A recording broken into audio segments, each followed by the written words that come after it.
Buen día, ¿qué tal? ¿Cómo están? ¿Cómo andan? Bienvenidos, bienvenidas al Pase, bienvenidos, bienvenidas otra vez aquí al Destape, 10 de la mañana, 7 minutos en todo el territorio de la República Argentina, que mientras gobierne Milei no va a ser un país soberano nunca, algo que por momentos quizás nos olvidamos, distraídos por otras cuestiones, distraídos por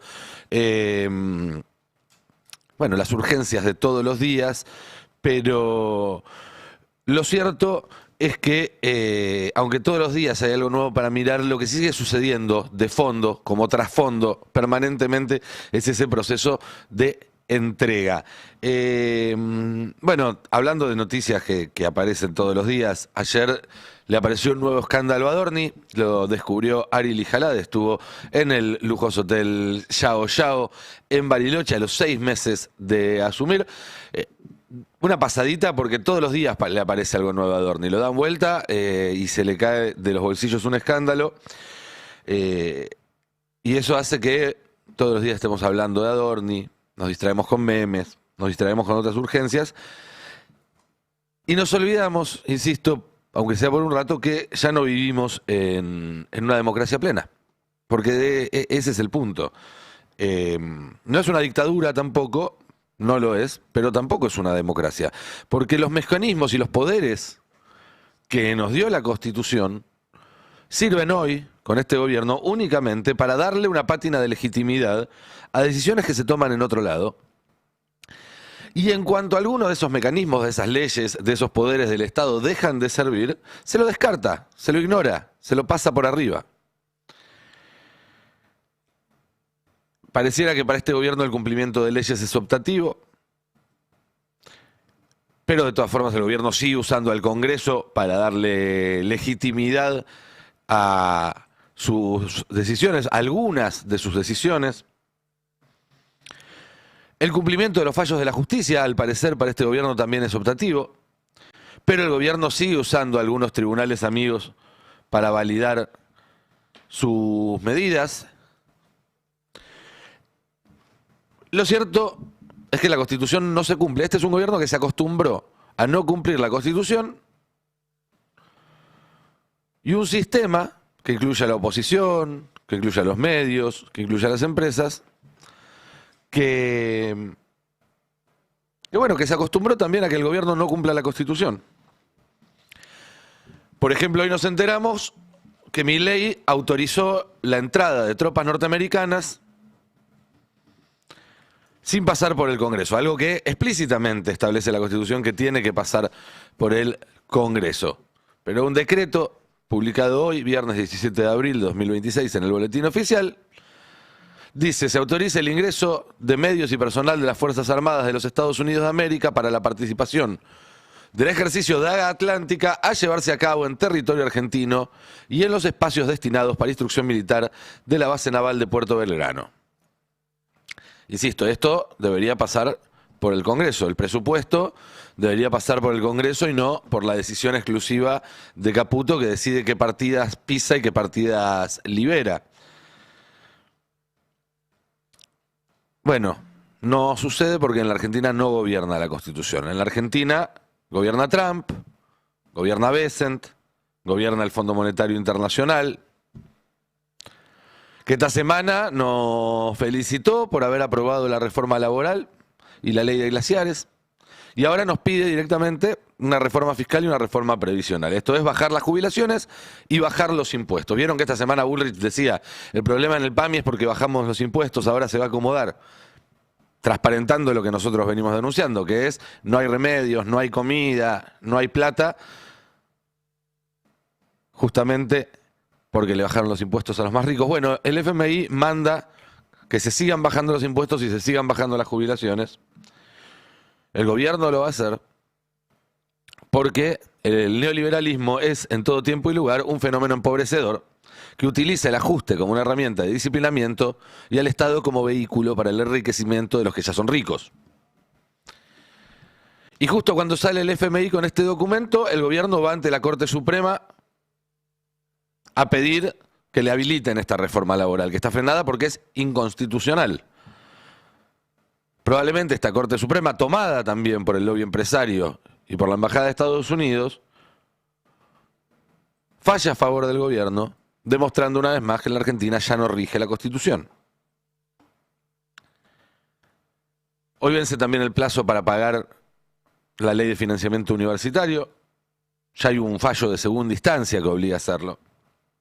El gobierno dice que si paga no puede sostener el superávit. Bueno, si tu programa económico no contempla cumplir con la ley, entonces no tenés un programa económico, tenés un plan de negocios. Y entonces no rige la Constitución y entonces esto no es una democracia. ¿Y en qué consiste ese plan de negocios?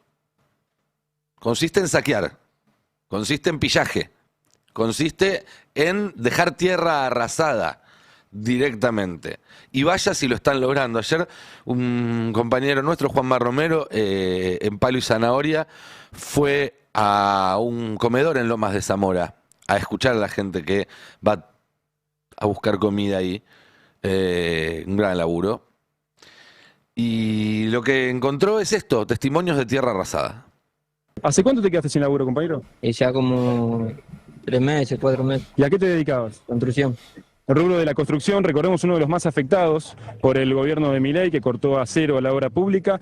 ¿Y cómo vos te imaginabas antes, cuando estabas laburando en construcción, que un día llegara a estar haciendo la fila por una vianda? No, nadie se lo espera, man. La verdad que nadie se lo espera. ¿Qué es lo que más cuesta hoy en día, David? Y sobrevivir.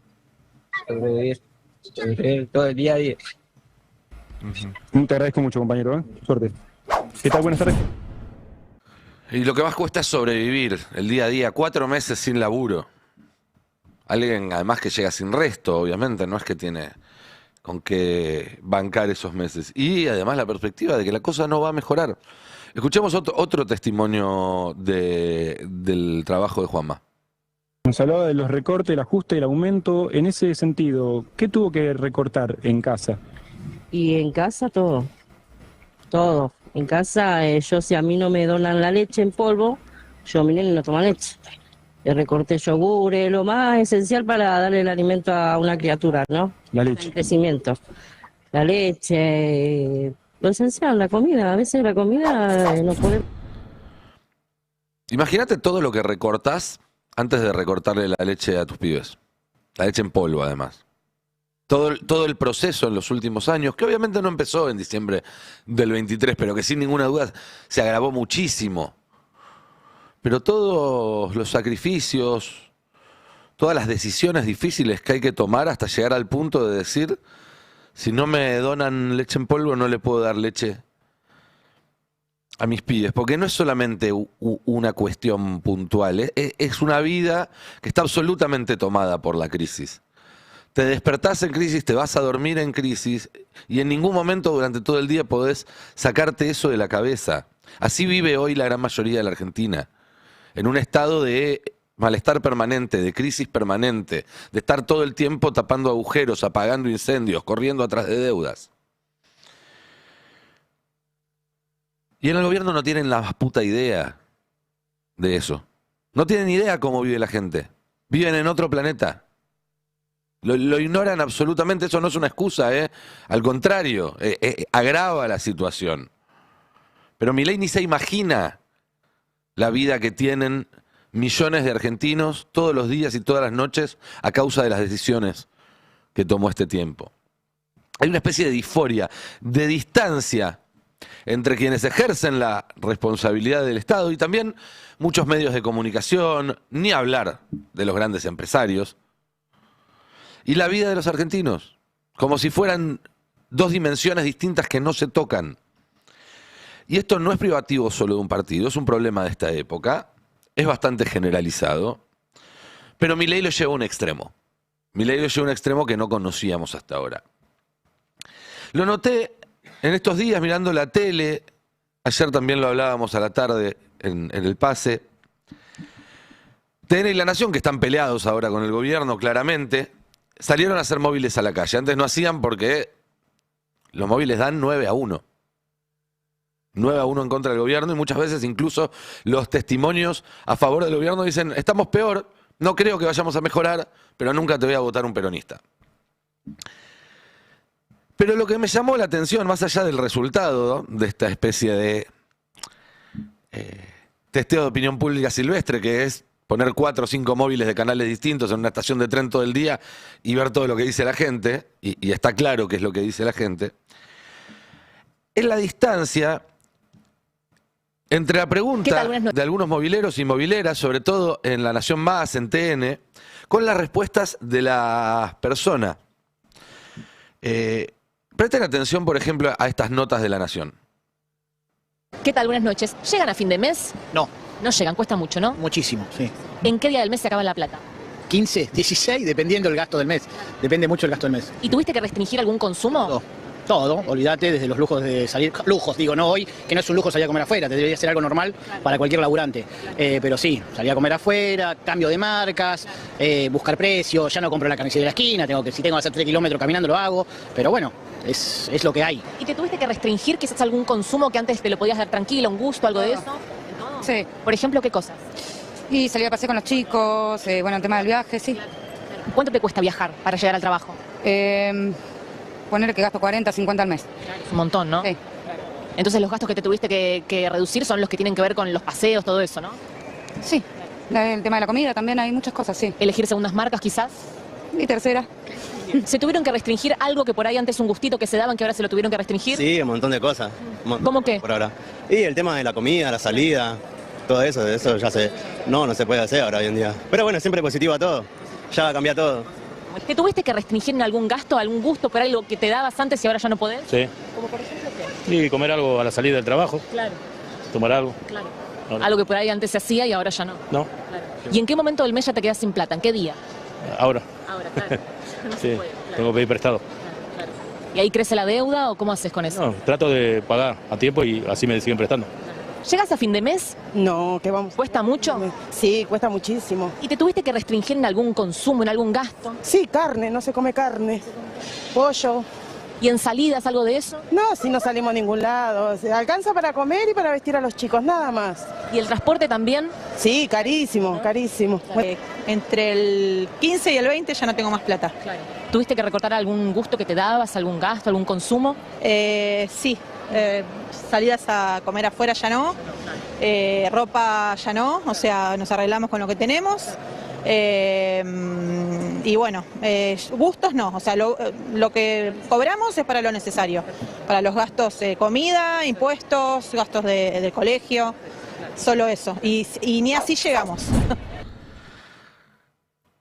Más allá de que el escenario es clarísimo y es de una pauperización total, no sé si notaban que la movilera, y este es un ejemplo, pero lo vi en otros canales también, no es algo de ella, sino que es algo, a mi entender, mucho más generalizado, más sistémico. Preguntaba, ¿dejaste de darte algún gustito? Y la gente contestaba, sí, dejé de comprar comida, tengo que pedir prestado, camino 3 kilómetros para ir a una carnicería más barata, ya no como carne. Ahí está la diferencia entre un sistema que piensa que a algunos les va bien y a algunos todavía les está yendo un poco mal y tienen que recostar un gustito, y una realidad que muestra que a los que les va bien los podemos contar con los dedos de la mano, y la enorme mayoría de los argentinos vive esta vida, que es una vida, insisto, de estar permanentemente corriendo atrás. Y la respuesta que da el gobierno es más motosierra, más ajuste, más deuda, Fondo Monetario, Banco Mundial. Es enloquecedor. Ya no laburás para vivir, sino que estás todo el tiempo sobreviviendo, con la lengua afuera. Escuchen este otro testimonio. Está complicado. En el día a día, en tu caso, ¿cómo haces para vivir? Te levantás, trabajás, volvés, dormís, te levantás, trabajás, volvés y dormís. No hay más vuelta, no se puede disfrutar mucho, y creo que el que disfruta es porque tiene una buena posición económica, gracias a Dios, pero... Te levantás, trabajás, volvés, dormís, te levantás, trabajás, volvés, dormís. Eso es servidumbre. Se habla mucho del tecnofeudalismo. Bueno, la contracara al tecnofeudalismo es la tecnoservidumbre. Si les interesa, YouTube, Estado de Malestar, el último capítulo, habla bastante de eso. Pero además, te levantás, trabajás, volvés, dormís, pero cuando te tomás el bondi o el tren para ir a trabajar, viajás como el culo, lo esperás 40 minutos, o no viene, o perdés el presentismo y te pagan menos, o tenés que caminar 15 cuadras más porque levantaron un ramal y no avisaron, o cambiaron el recorrido. Y si tenés un problema, no tenés salud porque cuando te vas a hacer un tratamiento, la obra social dejó de pagarle al proveedor y entonces no lo están brindando. Y cuando querés formarte, no hay clases en la facultad porque hay paro o no hay clases en las escuelas. Y tus viejos no pueden pagar sus medicamentos y recortan hasta las vacunas para los pibes. Y mientras tanto, los precios de todo no paran de subir. Lo único que había prometido Milei era bajar la inflación y no ser casta. Bueno, 0 de 2. 0 de 2.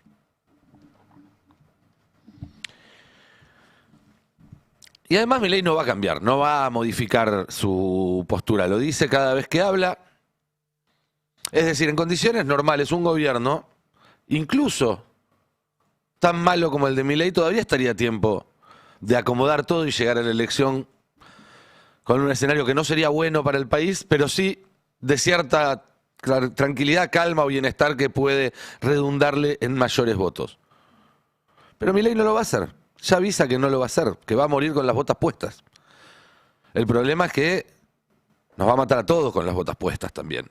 Y por eso es importante aprovechar el envión que tomó la oposición en los últimos 20 días. Hubo algo que cambió, hubo un parteaguas, es indiscutible. Uno mira los diarios de hace un mes y los de ahora y son dos países distintos en ese sentido. Yo creo que lo primero fue la marcha por los 50 años del golpe, histórica, extraordinaria, millones de personas. Después el fallo de YPF. Y finalmente la vigilia histórica del 2 de abril. Fueron 10 días donde se entrelazaron 3 hechos que de alguna manera marcaron que hay todavía en la sociedad lo que nos trataron de hacer creer todo este tiempo que ya no había. Una voluntad de sostener políticas de memoria, verdad y justicia y de vivir en un país donde esos delitos se juzguen y donde rijan los derechos humanos y la dignidad humana, algo que, como vimos recién en estas entrevistas, ya no pareciera no ser parte del repertorio. Luego, un fallo que de alguna manera reivindicó una de las decisiones políticas más importantes que tuvo el peronismo en el segundo gobierno de Cristina. Y eso generó ondas expansivas en el sistema. Y por último, una vigilia del 2 de abril que permitió confrontar a un gobierno entreguista con una oposición que abiertamente ya abraza las causas nacionales.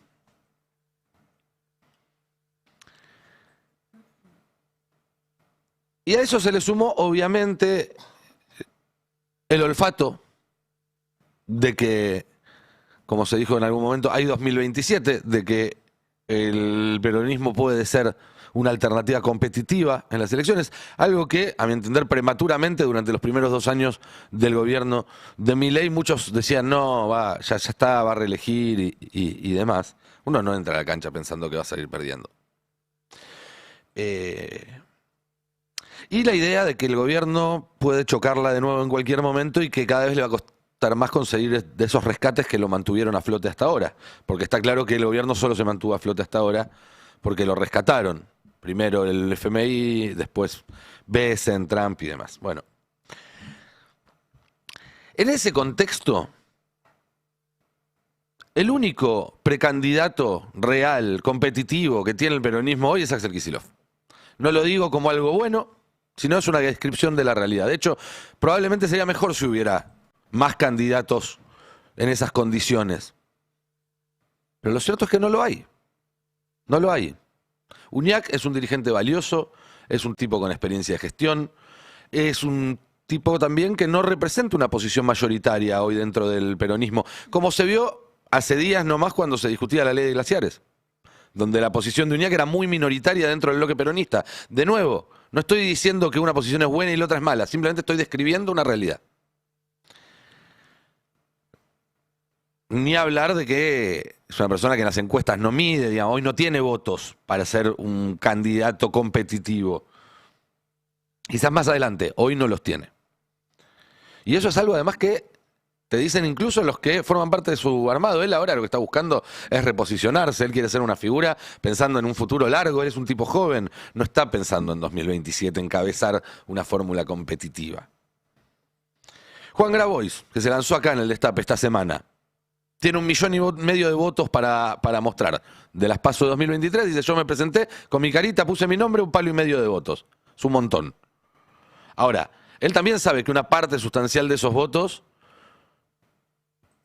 podrían preferir eventualmente una candidatura de Kicillof si tiene determinadas propuestas por considerarla más potente. Y por eso él dice que prefiere acordar ciertos puntos programáticos y acompañarlo antes que ir por su cuenta. Lo dijo acá, lo dijo él.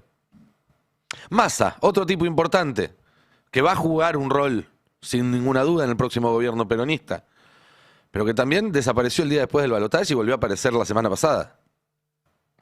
De nuevo, estoy haciendo una descripción de la realidad. Después uno podrá analizar por qué lo hizo, bien, mal, lo que sea. Estoy haciendo una descripción de la realidad. Lo que no podemos hacer es hacer de cuenta que esas decisiones no tienen consecuencias, no tienen externalidades. Y vos durante 2 años, mientras además el pueblo al que le vas a ir a pedir el voto fue agredido sistemáticamente, no estuviste presente, es difícil, es más difícil. Goebbels es un multimillonario que no vive en el país desde hace 15 años, no puede ser el candidato del peronismo. Si quiere presentarse elecciones, la Constitución se lo permite que lo haga, pero no representa al peronismo, no puede representar al peronismo. Un banquero no puede representar al peronismo. Un gran empresario no puede ser el candidato del peronismo. ¿Pueden ser peronistas? Sí pueden ser peronistas. ¿Pueden ser candidatos? Sí pueden ser candidatos. Las dos cosas juntas no. Las dos cosas juntas no. Y a Kicillof lo banca la CGT, lo bancan los 2CTA, lo bancan otros gobernadores, lo bancan una enorme cantidad de intendentes, lo vimos el otro día, tiene experiencia de gestión, ganó varias elecciones, mantiene niveles de aprobación relativamente altos. De nuevo, estoy haciendo una descripción de la realidad. Y la única verdad es la realidad. Y si te enojas con la realidad, el problema no es de la realidad, es tuyo. Digo esto porque ahora aparecen algunos fundamentalistas que descubrieron el fervor por las internas de Grande, que dicen cualquier candidato menos Kicillof. Y está perfecto. Y está perfecto, pero para eso necesitas un candidato. Y hoy no hay. Y hoy no hay. Pasaron 2 años, 4 meses y 1 semana desde que asumió Milei. El único que fue haciendo los deberes y hoy puede pararse en ese lugar es Kicillof. Si otros no lo hicieron, no le pueden echar la culpa a él. ¿Puede aparecer otro ahora? Sí puede aparecer. Alguien que hoy esté fuera del radar y que empiece a traccionar, porque además de querer hay que poder.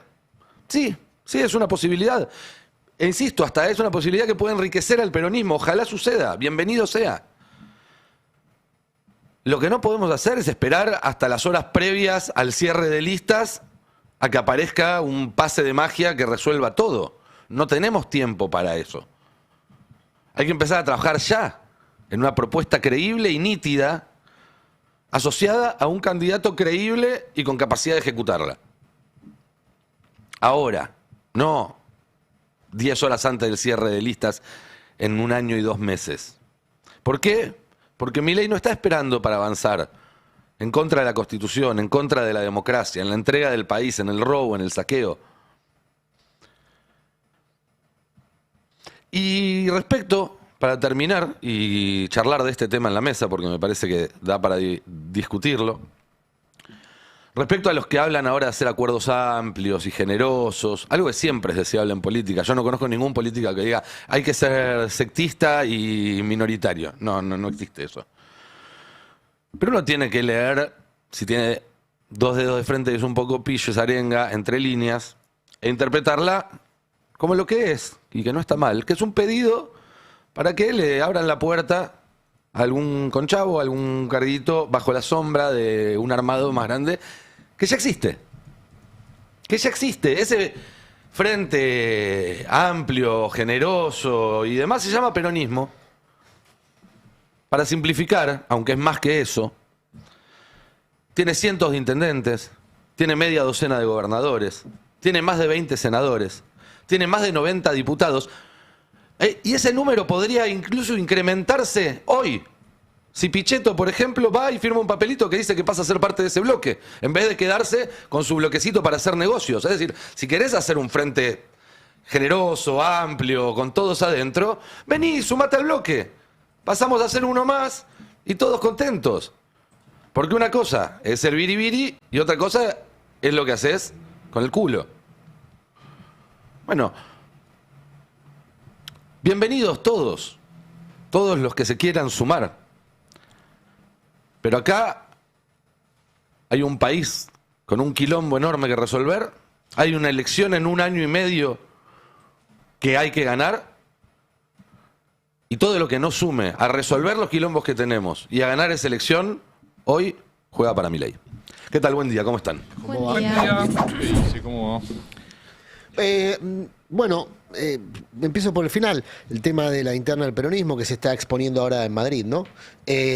Con estas dos delegaciones, la del gobernador bonaerense Kicillof y la del Partido Justicialista, encabezado por Guado de Pedro.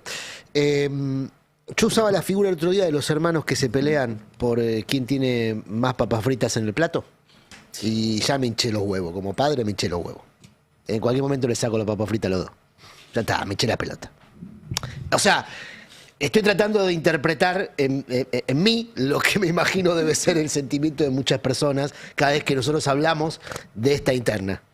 Ahora, es imposible omitirla porque estamos en un proceso de construcción de una alternativa. Y los procesos de construcción de una alternativa involucran disputas internas. Ahora, el tema son los términos de esa disputa interna. Cuando uno lo escucha a Kicillof planteando un acuerdo programático, es alguien que se pone en una posición de liderazgo, ¿no? Planteando las condiciones de ese acuerdo programático. No una escritura a varias manos. Y si no es eso, bueno, entonces está fallando en su condición de líder. O sea, el líder lo que tiene que hacer es convencer, persuadir y también imponer. Hemos establecido acá en tu ausencia con Johnny Elier que no existe la mentira esa de que el que pierde acompaña. Es una mentira que en política se usa todo el tiempo, pero es mentira. No, el que pierde, en general, y lo hemos visto mucho en el peronismo, si consigue mastiquín se queda, si no consigue mastiquín se va para otro lado. O sea, depende del carguito.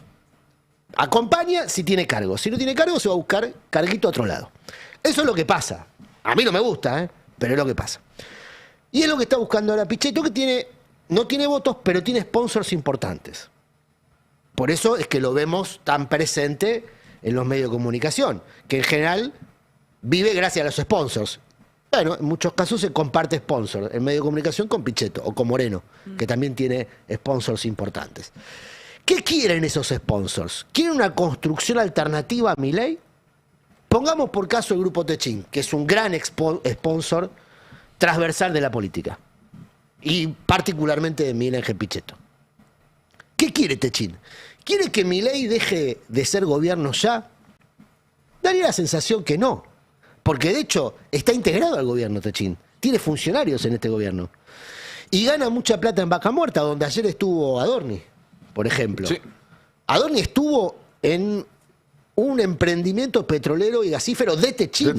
O sea, en una serie de fotos que me hizo acordar una que tuvo Macri también cuando comenzaba su debacle, que fue junto con Paolo Roca, que estaban los dos con el mameluco. Exactamente. Es cierto, fueron porque Techín opera en concesiones compartidas con YPF. Sí. Pero, ¿a dónde voy con esto? Si Techín no quiere que Milei termine ya, ¿qué quiere alentando este debate interno en el peronismo?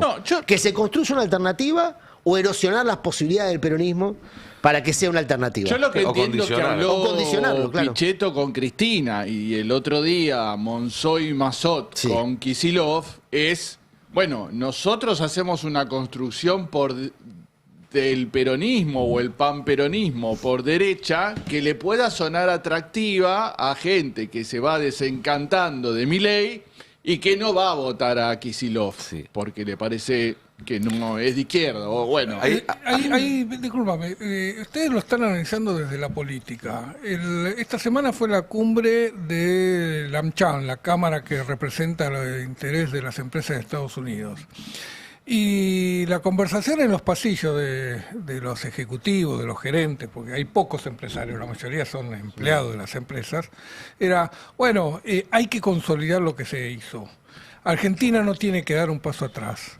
Lo que se logró no tiene que estar en discusión. Claro. Tenemos que seguir por esta senda. No importa quién gobierne, hay que alcanzar los acuerdos para que esto siga adelante. Y me parece que eso es lo que está hoy en discusión en la política. Está perfecto lo que decís, porque es una posición sectorial. Los ricos obtuvieron conquistas históricas en este periodo. Que no las quieren perder. Sí, bueno, claro. Nosotros, los trabajadores, perdimos conquistas históricas en este gobierno. Entonces lo que hay que reconstruir es esa noción de clase. Es decir, los que aspiren a representar a la clase trabajadora deben empezar por la promesa concreta de reposición de conquistas. Segunda promesa para mí, un estado de justicia. Sin ninguna duda, una cosa está ligada con la otra. Ahora en un rato podemos hablar porque hay varios temas judiciales en estas horas muy calientes. No, digo, para evitar que Caputo venga por la tercera, pues si no lo que va a pasar es que vamos a estar otra vez en un ciclo intentando recomponer, equilibrar la distribución del ingreso, va a volver Caputo y nos va a volver a hundir en otro proceso de deuda y fuga. Lo que pide Caputo también. Por eso dijo, el año que viene las elecciones van a ser como un paseo, no necesariamente porque vaya a ganar Milei en las elecciones que vienen, sino porque entiende que, bueno, las opciones van a seguir en la misma tónica. Un poco lo que decía Fer. Bueno, las opciones van a ser mantener esto que se logró hasta acá con algún consenso mayor y con una derecha que no sea tan excéntrica, voy a decir, como esta extrema derecha. Ahora, de este lado hay que discutir con propuestas, pues si no, digo, también Pichetto, Moreno, ¿con quién se acerca? ¿Con quiénes se acerca? ¿Qué es lo que pretenden en términos de planificación económica de hoja de ruta? Porque al fin y al cabo lo que hay que discutir es eso. Digo, cuando vino Grabois vino con 10 puntos. Te pueden gustar, te pueden no gustar, pero son 10 puntos, son una base para empezar a discutir. Si no hay una discusión en relación a eso y es simplemente Pichetto, Moreno, trayendo a un amigo, le decía, el Frente Chatarrín, y es un poco la experiencia de nuevo de algo que nace muerto, pero nace muerto porque no tiene ninguna propuesta de transformación. Y si no viene ninguna propuesta de transformación, no es interesante. Me da la sensación de que hay un sector del empresariado argentino que no le gusta esto, y es muy grande. Si vos sacás a la conducción de la UIA y vas a ver lo que hay abajo, está todo explotado. Y tenés un gran masa de empresarios nacionales dispuestos a repensar este modelo. Pero ellos quieren subsidios para ellos. Que lo tengas que hacer no. ¿O quieren un cambio en el programa, en el modelo de desarrollo argentino? Yo creo que están convencidos de que hay un cambio, que necesitan un cambio. Yo creo que varios quieren subsidios nada más. No sé. Lo que me da la idea es que si vos lo planteás solo desde una revancha de la clase excluida en este momento frente a quienes ganaron, vamos a estar de nuevo en un péndulo que va a ser imposible apuntar a donde está diciendo Cande un programa de desarrollo. Es tan amplio el elenco de víctimas de este gobierno que se puede aspirar a una alianza mucho más amplia. El tema es ¿quién conduce esa alianza? Siempre se habla de lo que hace Lula como si fuera un armado electoral. Y no, lo que hizo Lula es una alianza entre un sector de la industria paulista, buena parte de las clases bajas, una parte de la intelectualidad y demás, y logró ser mayoritaria, por un pelito, además, no hay que olvidarse, por un pelito. Bueno, hay algo de esto. Sí, Nico. No, quería pasar un poco a la economía, pero completá lo que vos todavía no habías aportado. Te decía, de todo esto que ustedes están charlando, en un ratito, si querés, lo vamos a ver, porque Kicillof mismo lo responde desde España, está en la gira y habla algo que también Adri lo ha dicho en algunos pases. Primero tenés que hablar de una construcción amplia, mucho más grande, que ya excede al peronismo. Por eso él habla del movimiento Derecho al Futuro, porque lo que quiere incluir ahí son todos los espacios que no se sientan representados dentro del peronismo o entiendan que no es por ahí. Entonces, desde ese movimiento Derecho al Futuro es que quiere ampliar y hacer un gran acuerdo, como decís vos, Nico, porque no alcanza con una sola fuerza. Y es algo que también lo está diciendo allá afuera en España, digamos, fue allá a decirlo, a plantearlo. Y después, posterior, sigue posponiendo los nombres y de paso de alguna manera indirectamente le responde a todos los que lo están corriendo con su nombre, recordando lo que pasó en 2019-2023 con un dedo. Ahora, entonces eso también lo marcó. Ahora en un rato vamos a Sí, repasar sí, porque dale. hay declaraciones muy fresquitas de hace unos minutos también de lo que sucedió ayer en una gira que se puede mirar con lupa, tiene más para mostrar o para decir que la fotito con Lula, con Pedro Sánchez Sí. y demás. Tiene cierta sustancia. Pero quería hablar de la economía, Cande, porque Milei hace un mes y pocos días, después de que le diera muy mal el número de inflación, se había agarrado de que la mayorista había dado solo 1%, para decir prácticamente que ya no había inflación en la Argentina, que era cero y demás. Y ahora un mes más tarde, la mayorista dio 3,4, igual que la minorista, números altísimos, y que sabemos que si se los midiera con una regla que no estuviera distorsionada, haría todavía un poco más. Y eso para mí tiene mucho que ver con lo que discutíamos recién, digamos, con empresarios que más allá de lo ideológico en un momento empiezan a decir esto no va a terminar bien, no va a salir bien, hay que buscar alguna otra opción. Sí, de hecho, bueno, arranquemos con eso, arranquemos con la placa 1 que tenemos este tuit de Milei, que es un tuit de hace menos de un mes, de hecho, donde habla justamente de la inflación mayorista a la baja, repite los números que había dado el informe de febrero y lo felicita, dice Toto, por lejos el mejor ministro de Economía de la historia argentina, TMAP, que es todo marcha acorde al plan, tal vez nos olvidamos porque ya no lo usan mucho el término, pero bueno, la foto con Toto Caputo y esta felicitación completa. Bueno, menos de un mes después, es la placa 2, vemos el índice de precios mayorista, la actualización de este número a marzo, 3,4% de variación mensual y algo muy llamativo que lo vemos en la siguiente placa que tiene que ver con el aumento sobre todo en los productos importados. ¿Por qué llama tanto la atención si bien es un 1,1%? Bueno, porque el dólar está en baja. El dólar viene bajando, está más bajo de lo que estaba en diciembre, en el cierre del año pasado, entonces uno diría, ¿por qué? Digo, ¿a qué se debe este aumento en los productos importados más allá de los aumentos en los productos nacionales? Obviamente que hay un impacto en relación a los precios internacionales por la guerra, el aumento del combustible, el aumento de los costos de la logística, un mundo comercial más complejo, pero un poco se salda la discusión que se había inaugurado el mes pasado con este tuit de Milei, que es que no siempre la inflación mayorista anticipa la inflación minorista. La inflación mayorista en febrero fue muy baja, la inflación mayorista en marzo fue muy alta y el IPC fue muy alto también. De hecho, los dos coincidieron en este 3,4%.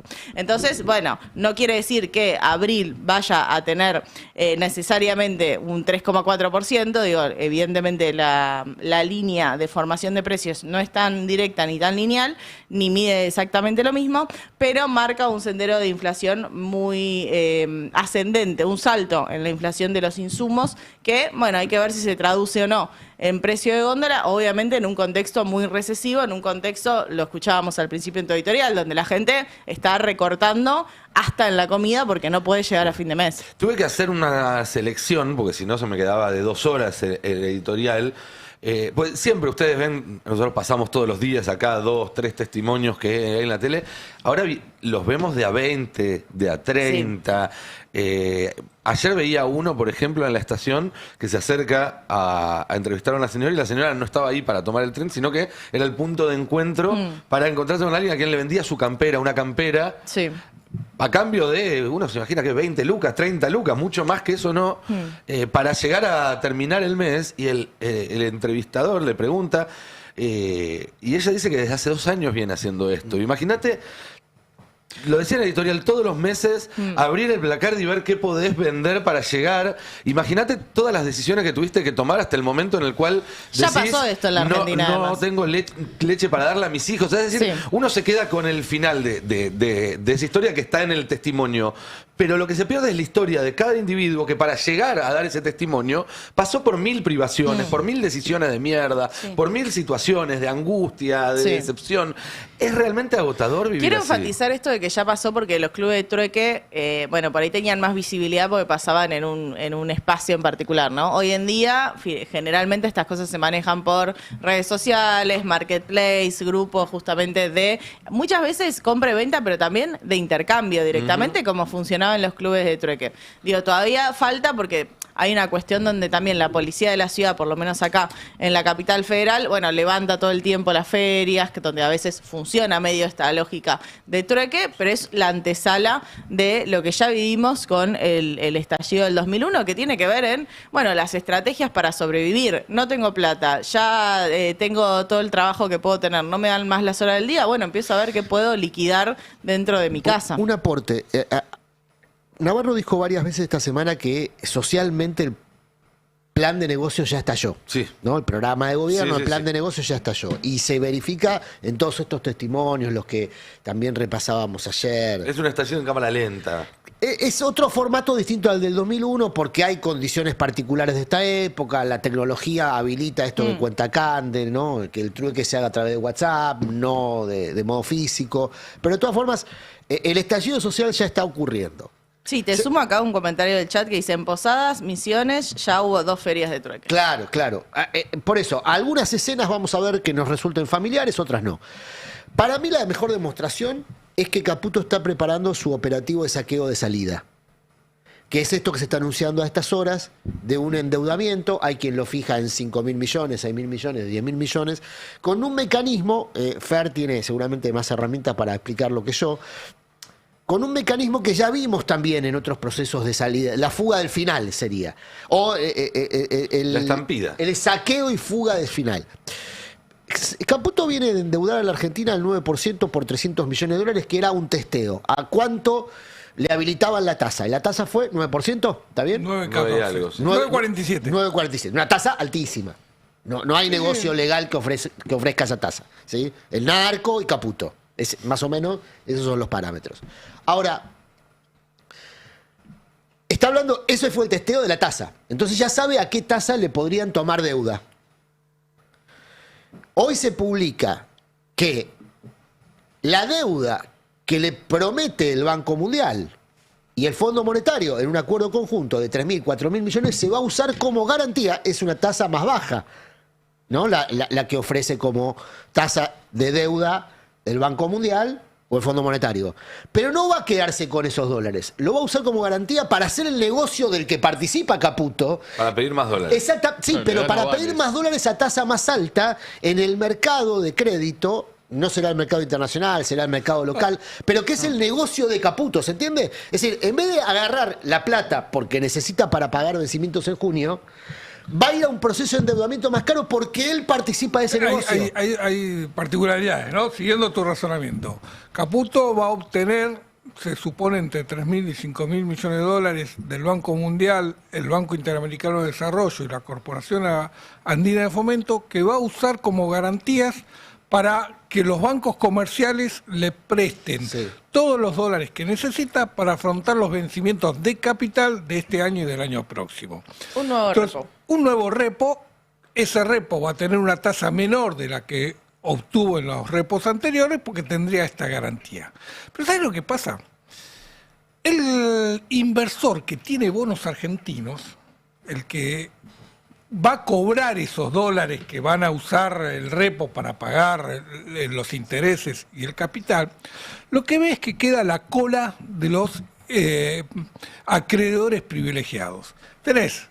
Sos inversor, compraste un bono argentino, decís, mira, el primero en la lista es el Fondo Monetario Internacional, el segundo es el Banco Mundial, el BID y toda esa runfla.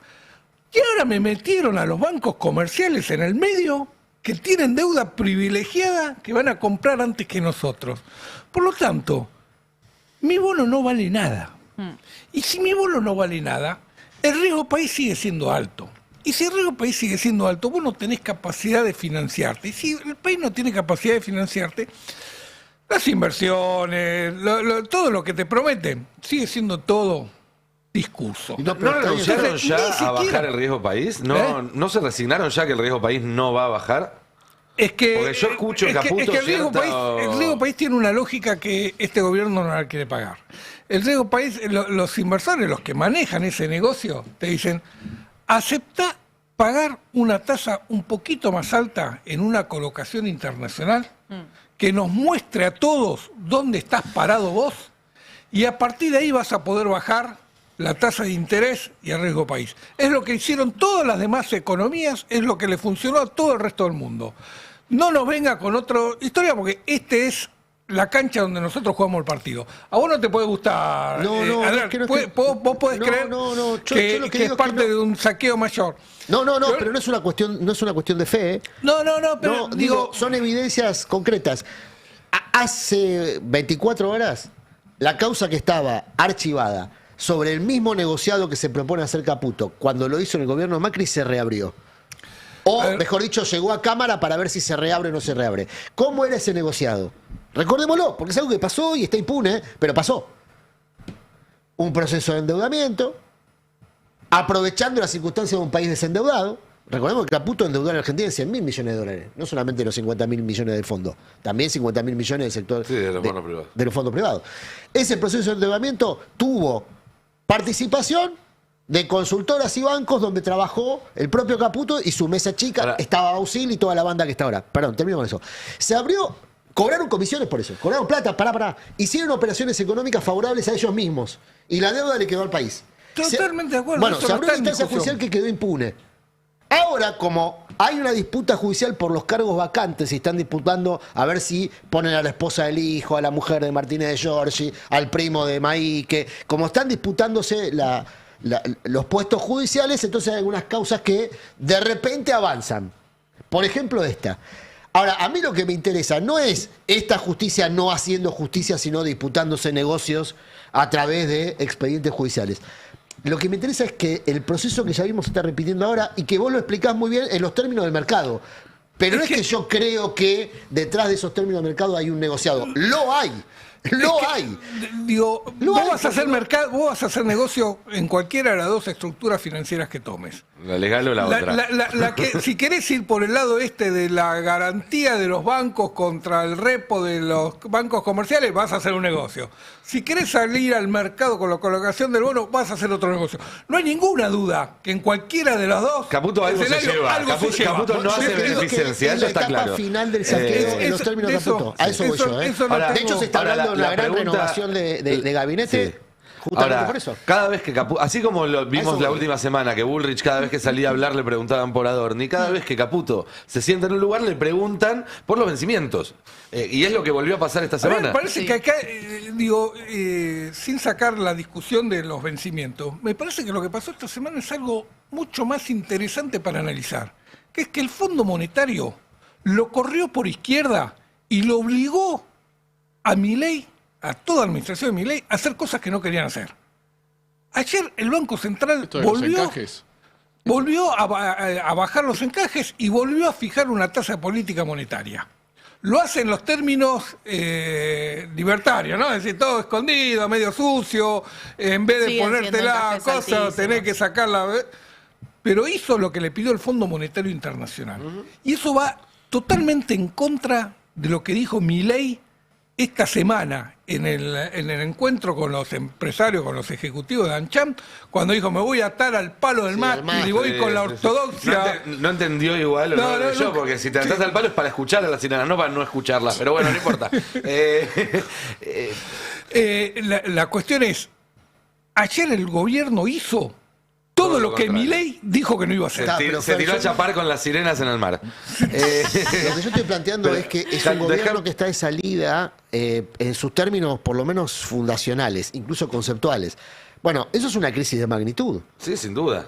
Y es lo que estamos viendo desde hace por lo menos 20 días. Están bancando a Adorni porque están armando un operativo de recambio mucho más amplio y Caputo lo sabe y está preparando su indemnización. No, digo, es eso, está preparando su indemnización. Ahora, mientras tanto, mientras sigue en funciones, va a Washington, habla con el fondo, recibe instrucciones, pero además le siguen preguntando siempre lo mismo, es ¿con cuál nos vas a pagar a nosotros? Sí. Sí, y en ese A sentido... nosotros digo a ellos, no a nosotros. Claro, no, a nosotros no nos va a No, a pagar, nosotros eso no. seguro. Sí, fue de hecho durante una exposición a puertas cerradas frente a representantes de Fondo de Wall Street. Esto lo escribe Román Lechman en Infobae. Sabemos que tiene muy buena data de lo que pasa allá. Y tiene que ver con esta pregunta, obviamente, en relación a los vencimientos, en relación a este cronograma de pagos que tiene la Argentina y el por qué la Argentina no accedió a los mercados internacionales cuando pudo hacerlo en febrero a una tasa más o menos del 9%, que fue ese escándalo donde se fue el secretario de Finanzas y efectivamente esa decisión que parece haber sido de Javier Milei, bueno, complicó el escenario luego con la guerra y demás. Lo que dice Caputo es, bueno, yo no voy a entrar al mercado de deuda internacional porque el riesgo país sigue siendo muy alto y esa tasa es efectivamente muy alta. Lo que voy a hacer es lo que ahora sabemos que es conseguir esta garantía del BID, del Banco Mundial y de la CAF. De hecho, ahora el BID dice que va a dar unos 7.200 millones de dólares en 2026 como un financiamiento récord. Obviamente el BID tiene un destino a proyectos específicos, pero empiezan a hablar justamente de estos movimientos de dólares de organismos internacionales. ¿Qué importa esto? Porque como señal de mercado, como decía Fer, no es una señal de mercado positiva. No es que vos entraste a los mercados de deuda internacional como le gustaría al mercado internacional, sino que vos te estás financiando con organismos multilaterales. Como ya el Fondo Monetario sos el principal deudor y no te puede dar $1 más, bueno, recurrís de nuevo al BID, a la CAF y al Banco Mundial. Esto sigue siendo ir juntando porotito por porotito. Eso es lo que quiero decir. No es abrir la puerta de la lluvia de inversiones. Le dan un aval para que tome deuda con privados. Sí, quiero hacer el chiste de Val, pero bueno, no es el momento. Sí, le dan justamente la garantía para que los bancos el mundo ya no le prestan plata, le prestan papelitos que dicen esto vale por tanto. O sea, es impresionante. Caputo cuando fue presidente del Banco Central con Macri, en una exposición que hizo, ¿cómo son los Alpes en Estados Unidos? Aspen. Que hizo en un... No sé por qué me mirás a mí como si yo supiese. ¿No? Porque vos sabés todos los nombres, vos tenés memoria de todos los nombres. No, igual conozco Aspen, pero es por otra cosa. Yo la radio. Bueno, en Aspen, en uno de esos encuentros del G7 que había sido invitado, el tipo Caputo plantea que las deudas de los países como Argentina nunca iban a valer nada porque no había un prestamista de última instancia que salga a sostener el valor de los bonos como el Banco Central Europeo respaldaba los bonos de Grecia. Nunca logró que el Tesoro de Estados Unidos, y esa fue la negociación que llevó adelante el año pasado, nunca logró que el Tesoro de Estados Unidos diga vamos a poner los 20.000 millones de dólares para comprar bonos del Estado argentino, para comprar los bonos en el mercado secundario. Lo cual, si vos sabés que tenés al Tesoro de Estados Unidos con 20.000 millones dispuesto a comprar bonos, compras ese bono porque sabés que siempre va a valer. Siempre va a valer. Y ahora intentó hacerlo con los bancos estos. Intentó que los bancos los bancos de fomento, le salgan a responder, digan, nosotros vamos a crear un fondo para intervenir en el mercado y comprar los bonos argentinos si la paridad cae por abajo de tanto. Cuestión de darle un piso. No lo logra. Lo máximo que le dan, y esto es parte de la desconfianza total que tiene el sistema financiero internacional y las entidades multilaterales que responden a ese sistema financiero, en el gobierno de Milei. Si hubiesen tenido un poquito de confianza en lo que estaban haciendo, le hubiesen salido con la idea de salir a responder con un fondo el valor de los Escúchame, te aparece Caputo de nuevo, los tipos dicen, no, bueno, con sos cuántas la veces, misma persona, cuántas veces no va a ser lo mismo. Total, adhiero a eso, pero... Es como Adorni entrando a la inmobiliaria, ¿no? Sí, hay una cuestión donde el Caputo 1 limita mucho al Caputo 2. O sea, el Caputo 2 está completamente limitado por la experiencia que tuvo antes con los mercados internacionales y con la Argentina. Que es lo mismo que decir que el Caputo 1 solo fue posible después de un gobierno como el del kirchnerismo que dejó el país absolutamente desendeudado. Exacto. Porque si no, nunca hubiera podido pedir esos 100 palos. Bueno, ahora está viviendo un país que no dejó de desendeudado porque ya tuvo la experiencia de él en la gestión anterior. Eso es muy interesante porque marca los límites, pero también, me parece interesante en relación a esa perspectiva de futuro, y vuelvo a la discusión que traías en relación a este frente o no, si es, cómo debería armarse, y también lo que representa Pichetto, más allá de la figura de Pichetto en sí mismo. Porque en algún punto, toda esta deuda con el Fondo Monetario Internacional, las garantías con los bancos interamericanos, los bancos de fomento, bueno, también te deja muy atado en relación a un próximo gobierno. Entonces, ahí hay que pensar muy bien cuál va a ser tu hoja de ruta en relación a esas alianzas geopolíticas. Vos comentabas esta semana lo de esta negociación con BRICS, y es re importante, y no solo es importante porque si nos cae mal Estados Unidos es importante, no, es importante porque ahí están nuestros dos principales socios comerciales, que son Brasil y que son China, porque acá en relación comercial, en dato duro, el que salió beneficiado de estos 2 años de inyección de dólares del Fondo Monetario de Estados Unidos fue China. Lo único que hizo fue profundizar las relaciones comerciales con China. Entonces tenemos que empezar a ver de ese lado, a ese lado del mundo, y entender que vamos a estar en una situación donde hay que discutir qué se va a hacer con el Fondo Monetario Internacional, donde hay que discutir qué se va a hacer con toda esta bola de deuda y de garantías y de bancos comerciales y demás, y eso también lo sabe el mercado. Y ahí también aparece Pichetto diciendo, che, ojo, ojo con estos, no te metas. Ojo, cuidado con estos tipos, ¿qué tal? Buen día, ¿cómo andan? Hola, Nicolanto, toda la gran Qué mesa. gusto tenerte por aquí. El pase de Navarro, vos sabés que yo tengo un amigo economista que me decía, en el fondo somos todos buenos. Trabajamos en el Fondo Monetario. Escuchame, no, yo no quiero mucho a la gente del fondo. Yo te voy a contar algo, porque los escucho reflexionar y opinar. La verdad, el problema de la Argentina son los argentinos. Eso piensa Reidel, ¿no? No, pero pará, porque tenemos un país maravilloso, pero que está inundado de pelotudos. ¿No? Ahora, vos fijate lo que es que después viene un extranjero, se la pasa laburando, porque también tenemos el problema de la inmigración. Porque los inmigrantes... No, pero escúchame, porque si no, viste, me quedo mal de no decir todo. El extranjero viene y te afana el laburo. ¿Vos sabías que los venezolanos hay un estudio? Que dice que los venezolanos laburan 24 horas. ¿Ah, sí? Pueden laburar 24 horas sin parar. Entonces resulta que el argentino quiere laburar y no puede. Porque el venezolano le está cagando el laburo. No creo. Entonces ahí el problema no es el país, el problema también son los argentinos, pero el problema es el argentino también viviendo en un país de mierda como este. Porque los argentinos son buenos y trabajadores. Yo te voy a contar algo. Primero quiero agradecer al papel higiénico que nos mantiene limpio, papel higiénico Star Wars. Qué raro. Para limpiarte el lado oscuro.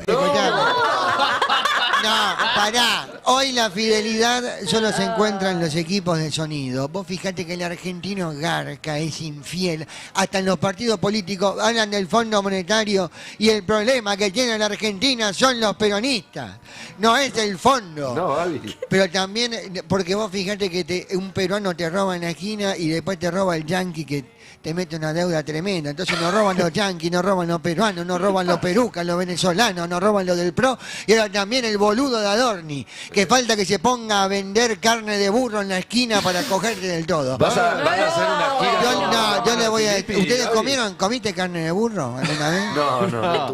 Está contento, Babi, con la carne de burro. El otro día lo escuché. Bueno, pero porque me rompe mucho la bola que en el país de las vacas tengamos que comer carne de burro. Estoy de acuerdo. Acá en el país del café con leche te sirven una arepa. ¿Dónde mierda estamos?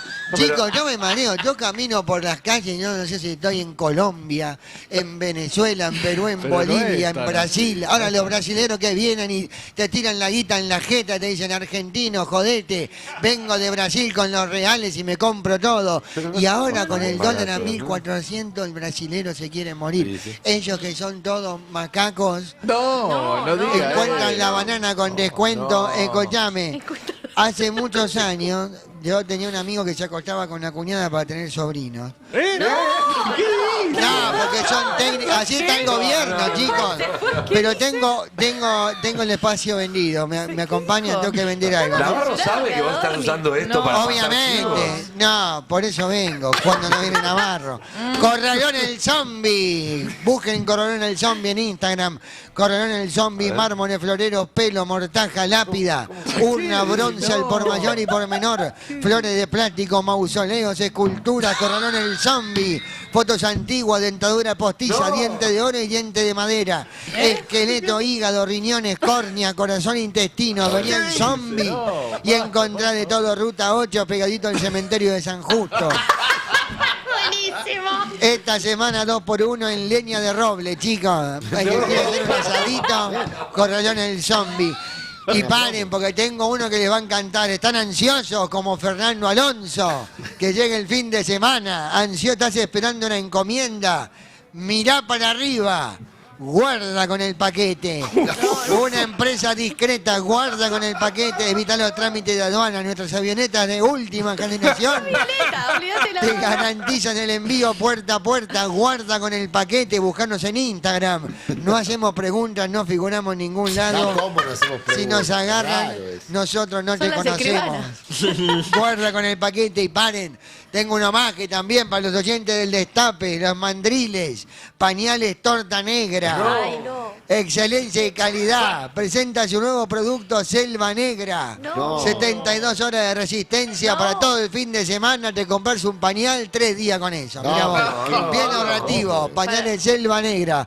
Bueno, chicos, el problema no son los venezolanos, los que vienen a inaugurar al país. Bien. Acá el problema, ¿saben quiénes son? Los argentinos. No. Los argentinos en este país de mierda, que encima vienen los venezolanos a robarnos el trabajo. Un beso grande para todos y espero que quede todo claro. Un beso grande. Chao. Muchas gracias. Che, noticia de ahora, de hace minutos nada más. Tanto Trump como Irán confirmaron el avance de las negociaciones, la reapertura del estrecho de Hormuz, negociaciones a cambio de qué hacer con el uranio. Bueno, están confirmados por los dos lados. Hace un rato había visto el tuit de Trump, pero ustedes saben que Trump tuitea cualquier cosa para hacer subir o bajar la bolsa. Entonces, hasta que no vi la confirmación de Irán, hay que decir, iba a charlar algo de esto en el editorial, me quedó afuera porque, bueno, la realidad cotidiana se impuso. A lo mejor escribo el domingo, si no la semana que viene. Bueno, avisar a No, la noticia más importante de esta semana pasó totalmente desapercibida. Digo, porque es cierto que está muy bien si hay en este momento un cese al fuego en el Líbano, que igual se está cumpliendo parcialmente, si avanzan las negociaciones. Obviamente todos vamos a vivir mejor si esto desescala, si vuelve a circular la energía y se estabilizan los precios. Eso es el final deseable. Ahora, ayer varios medios importantes de Estados Unidos reportaron que el gobierno norteamericano inició conversaciones con las 5 empresas automotrices más importantes de Estados Unidos para que reconviertan parte de su línea de producción a hacer armamento, a hacer motores de avión, a hacer cañones, a hacer municiones, etcétera. Que es algo que se hizo en la Segunda Guerra Mundial por última vez. Digo esto porque si uno lo suma a otras políticas que decidió Donald Trump en los últimos meses, como fue el mes pasado que mandó en el preinforme de lo que va a ser el presupuesto para el 2027, un aumento de casi el 50% de un año a otro del presupuesto militar, llevándolo por mucho a su nivel más alto de la historia. Si uno lo compara también con decisiones que tomó durante este verano, de este lado, el invierno de ellos, de decirle a las empresas de defensa que no pueden subir los salarios de sus ejecutivos, no pueden dar bonos y no pueden repartir dividendos, sino que tienen que reinvertir todo el excedente en, generar más y mejores productos. Todo esto está hablando de una perspectiva de una guerra más importante que la que hay en Irán y a largo plazo. Y también hay que decir que hoy Irán, por primera vez desde el 28 de febrero, está permitiendo libremente el tránsito del estrecho de Hormuz, pero cobrando en yuanes, algo que se empezó a implementar ayer. no es casualidad que ayer implementaron el cobro en yuanes y hoy Irán por primera vez acepta en las negociaciones decir, bueno, pasen todos. Porque de alguna manera está mostrando que ya pudo imponer una de las condiciones. Esta historia está empezando recién, quiero decir, nos va a afectar de lleno a la Argentina, por eso seguramente o el fin de o la semana que viene vaya a hablar más de esto, pero me parecía que no podía pasar desapercibido porque no lo vi en ningún medio argentino y es probablemente la noticia más importante de esta semana o más. Estados Unidos está cambiando su economía a una economía de guerra y eso es una redefinición muy, muy, muy profunda y con implicancias muy, pero muy profundas también, que insisto, vamos a seguir charlando en otro La duda momento. que me genera es para seguir esta guerra o comenzar otra. Bueno, No, para eso mí es estado de guerra. Pareciera ser que... en estado de Sí, guerra pero- permanente y la Claro. guerra con otros El tema es enemigos, que- digamos, no con Claro. Irán, sino con El China, con propio Rusia. Trump tiene una fecha de vencimiento corta, ¿no? Es que me parece que en digamos, esa fecha. dependiendo de lo que pase en noviembre. Va a seguir metiendo fichas Sí, pero en otros hay países. otros digo, que es- toman decisiones que no son Trump, que están Claro. metidos en eso y Claro. que tienen perspectiva más amplia. Lo que sí está claro es que en ese contexto lo que vamos a ver hoy en Barcelona tiene otra relevancia también, porque le pusieron cumbre progresista, es una palabra que tiene una connotación distinta en Europa, en Estados Unidos y acá. Yo por eso, para clarificar un poco, diría, es una cumbre antineoliberal, antifascista y antiguerra, como tres definiciones principales, más allá del nombre que le pongan. En eso coinciden los líderes que van a estar hoy. Son líderes muy importantes a nivel mundial, desde Lula, Sheinbaum, Sánchez, y Kicillof va a estar casi en condición de par, más allá de que obviamente hay cuestiones de protocolo, pero entiendo que lo van a recibir casi como a uno más. Sí, de hecho, hoy a la noche hay una cena de líderes de la que estaban anunciados la participación solamente de los presidentes que participaban de este foro y hace un ratito me confirmaron que Kicillof también va a estar. Digo, y no deja de él reconocer que es un gobernador de la provincia de Buenos Aires, que es un estado subnacional, pero que fue creciendo hora a hora en esta gira que arrancó ayer en Barcelona, en Madrid y estos 2 días en Barcelona, y que lo que decías vos, Nico, es muy relevante porque, digamos, él está haciendo otra cara de lo que está pasando en la Argentina. Lo tenés a Javier Milei por un lado, como el presidente, él siempre marcando esto, ¿no? No soy el presidente, vengo acá en calidad de gobernador de la provincia que gobierna medio país, también lo dice. Y es muy interesante porque, bueno, ayer brindó algunas notas a unos medios de comunicación, pero hice algunos recortecitos. Él sigue, bueno, ahí está hablando en el medio hora 25, él sigue haciendo alusión a cómo está el gobierno de Javier Milei. Era un poco gracioso, pero cómo el periodista no lograba entender por qué no explotaba todo en Argentina, ¿no? Decía, pero si la están pasando tan mal, ¿por qué no termina de explotar todo? Y bueno, Kicillof tratando de explicar cómo es la sociedad nuestra argentina o la tolerancia que se tiene. Pero hay algo interesante que fue... cuando el periodista lisa y llanamente le pregunta, ¿vos vas a ser el candidato a presidente del peronismo? Bueno, vamos a escuchar la respuesta que dio el gobernador en el tape 3 porque tiene que ver con el debate que estamos dando acá en la mesa, Nico. Señor Kicillof, ¿usted quiere ser presidente de Argentina? Mira, yo creo que voy a darte una respuesta que va a parecer un rodeo, pero voy a hacerla lo más clara posible. Si me lo anuncia ya el rodeo, ya. No, pero no por larga. Digo, en la Argentina nosotros tenemos que enhebrar una construcción política que hoy está bastante poco articulada y robusta. Entonces, lo primero es eso. Lo primero es una construcción política. Nosotros tenemos, como en todos lados, realidades distintas adentro de la Argentina, necesidades distintas, son hasta sectores productivos, sociales, tienen que verse todos participando y representados. Luego de eso, veremos cuál es la propuesta en términos de programa, de proyecto. Y luego creo que viene la candidatura. Si no, muchas veces hemos visto, por lo menos en nuestro país, que aparece uno y dice, yo quiero ser presidente. Y después todos vengan conmigo y ya las cosas van a andar bien. Y creo que ya tuvimos problemas de ese tipo y frustraciones de ese tipo. Así que, obviamente, no estaré donde tenga que estar, pero en base a algo más amplio y articulado que un deseo personal. Bueno, fíjate qué interesante esto, ¿no? Primero él habla de que este año es construcción general, sumemos, que hay distintos sectores, ustedes hoy nombraban a Pichetto. Bueno, Pichetto es uno de la Embajada de Estados Unidos que lo financia. Desde el lanzamiento que él hizo y desde el acercamiento está Estados Unidos y no te lo ocultan desde su sector. Pero también construye con un Gustavo Menéndez, intendente de Merlo, que tiene una oficina en China. O sea, Merlo tiene en China, en Shanghái, tiene un pequeño distrito, o sea, tiene esa construcción con China. Entonces, a todos ellos, incluso Fer lo decía, a Massot, a Monzó, los recibió y Kicillof está diciendo, vengan todos, armemos algo grande, si de la vereda enfrente lo tenés a Milei, yo te recibo. Después te habla de un programa, te dice, una vez que armemos todo esto, el programa. Y después te corre el nombre, también te lo patea, ¿no? De manera inteligente para dar ese debate el año que viene, pero y condiciona el peronismo, porque dice, ya tuvimos, ¿no? Es la segunda vez que vuelve a recordar el fracaso de 2019 con Alberto Fernández, y los corre por ahí como diciendo, no me apuren a mí con el nombre, porque cuando eso estuvo primero que el programa, no fue como no fue. Y se lo empieza a ver a un Kicillof que en eso se le anima al sector de la Cámpora y al sector de Cristina, que el sector de la Cámpora y de Cristina, el candidato de ellos es Sergio Massa. También lo dicen, no lo ocultan. Tengo y lo entendido muestran. que no le preguntaron. ¿Qué? Que no le preguntaron. ¿A Sergio Massa? Ujú. Bueno, no te lo niega el sector de Massa, que tienen una alianza con la Cámpora. Y es más, ¿qué te dice Sergio Massa? Acá en realidad, dentro de este espacio tripartito, la Cámpora, Massa y Kicillof, el candidato más débil es Kicillof. ¿Por qué? Porque ellos dicen que tiene que negociar con la Cámpora y con Massa. Algo que Massa con la Cámpora no lo tiene que hacer.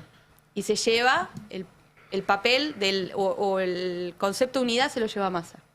Eso es lo que te dice el masismo en esta situación actual y Tiene cómo una mirada tratan. optimista, ¿no? Sobre su papel. A ver, tratan de imponerse por sobre Kicillof, que de repente empieza a tener un crecimiento, una gira internacional mucho más alta de lo que esperaban.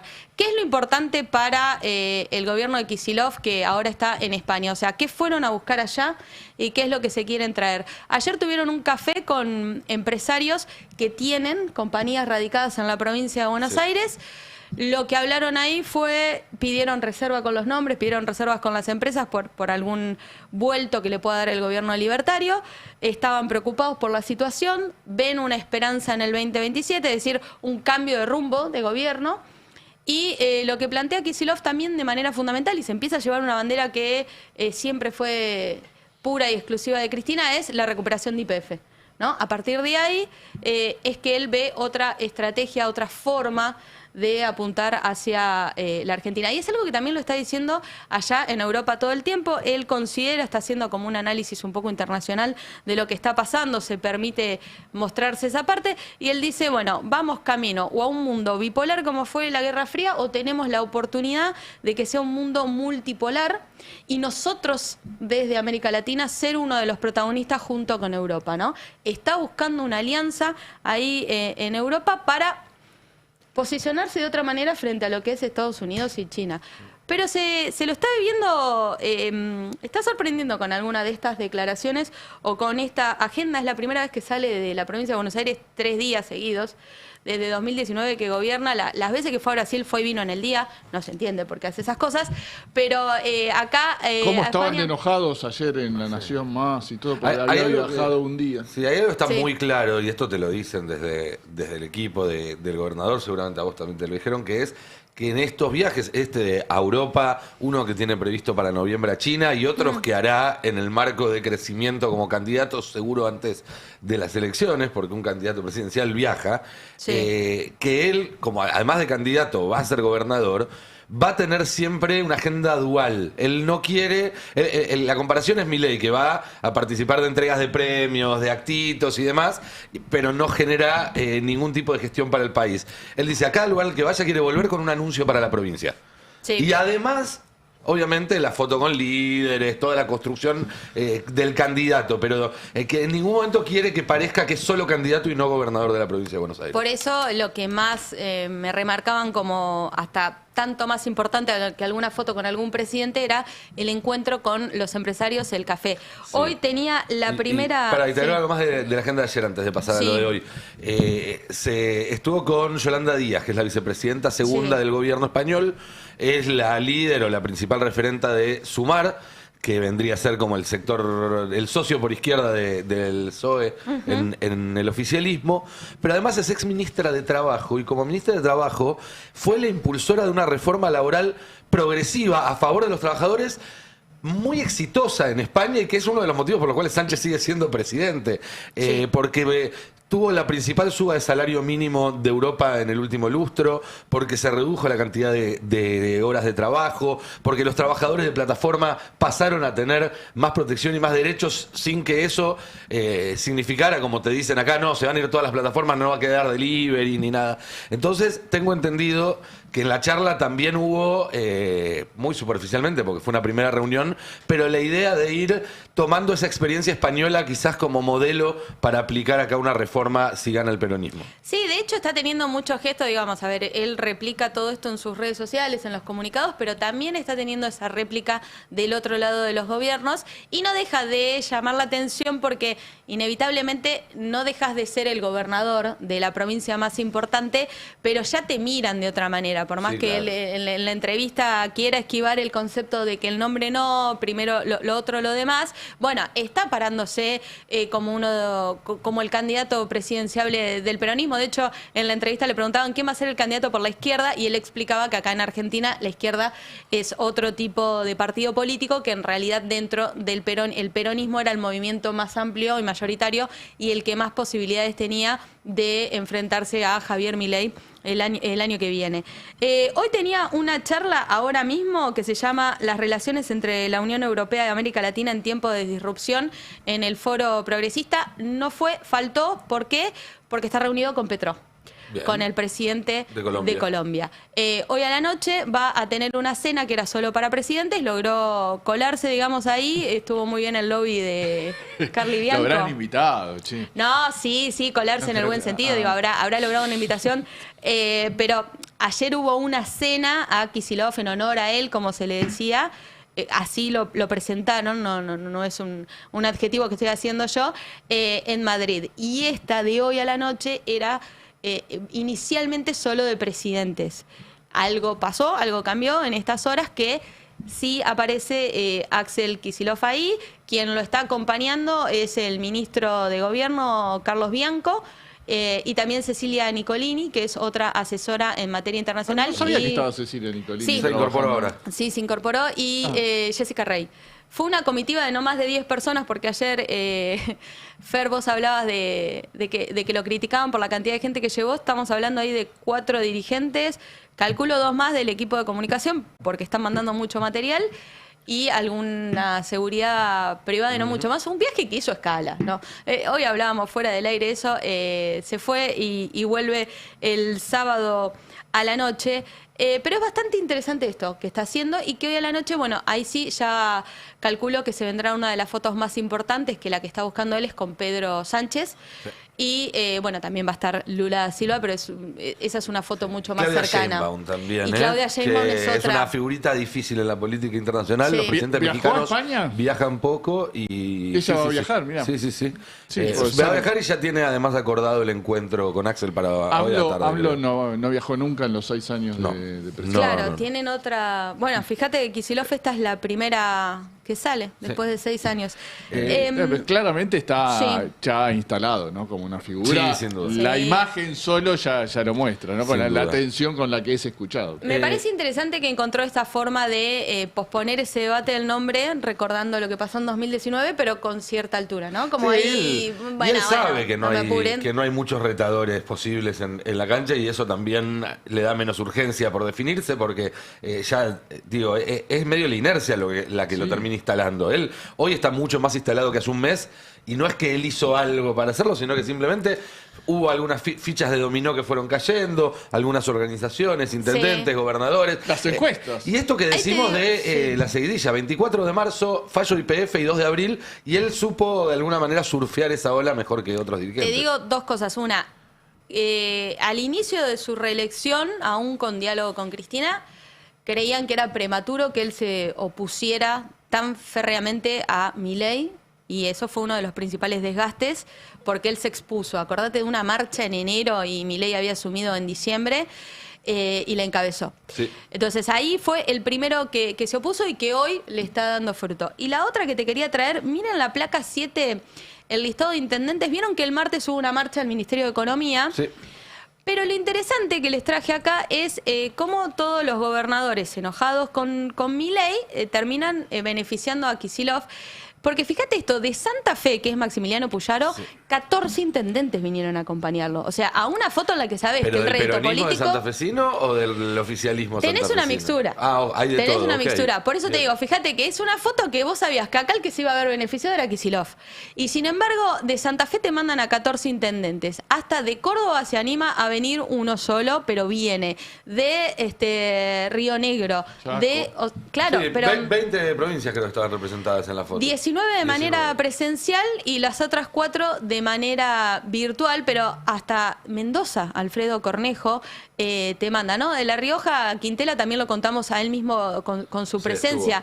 Pero no quería dejar de pasar esto porque fueron 126 intendentes que sabían muy bien que venían a exigirle a Caputo fondos.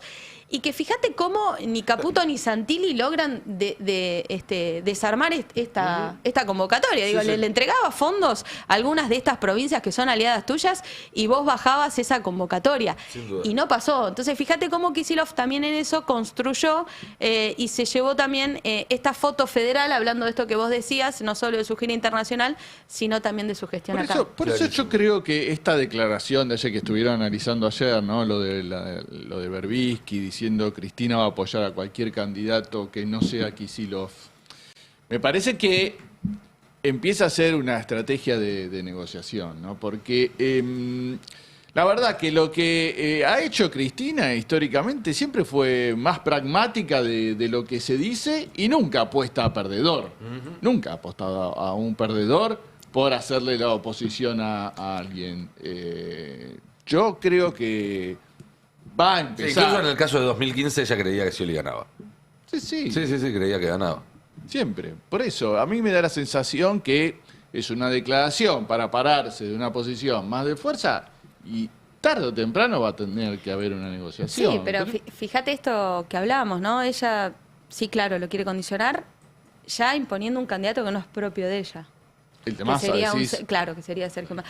Veremos, tal vez después la Cámpora pone al suyo, pero hoy el que más fuerza tiene es Massa. El que se muestra el fin de semana jugando al fútbol es Massa. Sí, para el día siguiente va a reunirse con Axel, ¿eh? Se fue a reunir con Axel. Ahí hay pero una también, cintura. fíjate, obvio que los dos tienen tire y afloje Ahora, y los no, dos tienen buen ni vínculo. Cristina ni Massa van a hacer nada muy kamikaze. Por lo menos no lo han hecho hasta ahora en sus carreras políticas y lo más probable es que no. Después sus No. voceros, sus intérpretes y demás pueden llevar otros mensajes, pero a la larga yo creo que tarde o temprano van a terminar todos acomodándose a esta inercia.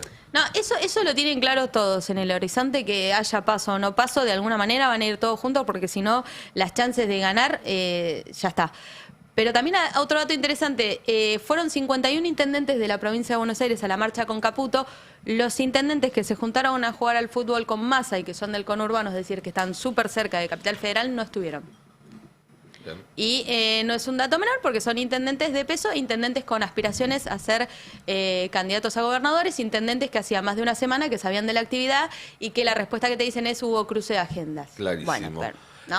Fer, ayer fue una jornada interesante en el Senado de la Nación porque se tenía que revalidar el cargo de Coco Maíquez, el patriarca de la familia Maíquez, padre de funcionarios y jueces y demás. Es juez él mismo. Camarista, pero además, más allá del trámite formal y de las irregularidades intrínsecas al trámite, políticamente era interesante porque él era uno de los protagonistas del caso Lago Escondido y estaba siendo evaluado por alguna de las víctimas de ese caso. Entonces eso generó algunos intercambios sumamente interesantes. Sí, fue picante la sesión, hasta el término ese, ¿no? Quedó Picante. en el aire. Picante la sesión en la Comisión de Acuerdos, una comisión Ahora vamos a estar viendo lo que sucedió al principio y eso va a pasar en cada reunión de comisión en la que a Unión por la Patria no esté representado, pero va en este caso porque fue una audiencia pública en la que se trata un pliego de un juez. Recordemos que Juan Carlos Coco Máiquez, el patriarca de la familia, como decís vos, emblemático de la casta judicial, vamos a decirlo, va a cumplir 75 años y quiere quedarse por 5 más en este puesto importante, estratégico, que es la Cámara Federal de Casación Penal. Al que lo pusieron a dedo.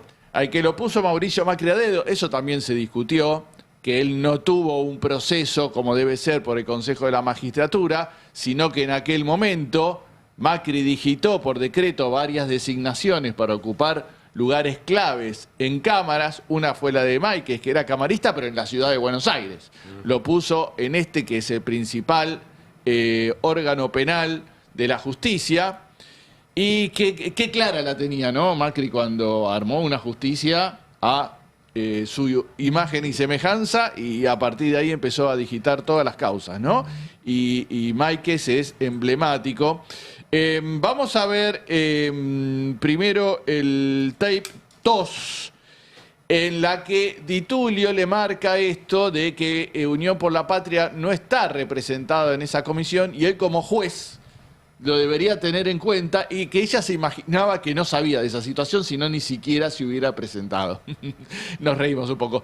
A ver, vemos ese primer cruce. Cualquier juez de la nación debería negarse a participar de una escena que carece de las reglas constitucionales e institucionales emanadas de la Constitución, del artículo 66 de la Constitución, y que es el artículo 91 del reglamento de este honorable Senado.